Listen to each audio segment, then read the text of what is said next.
Cəngənə girdik, Cəngən kəndinə. Neftçalandı. Bilirsiniz, buralar mənə çox doğmadır, çox əzizdir.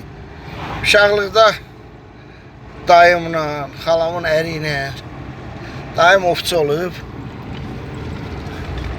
Bu bir gözəl ağsaqqal var, deyir insan yaşlaşdıqca retro yaşayır. Günəşi də çəkək güzgüdən. Retro yaşayır o deməkdir ki, olub keçənləri yada salır.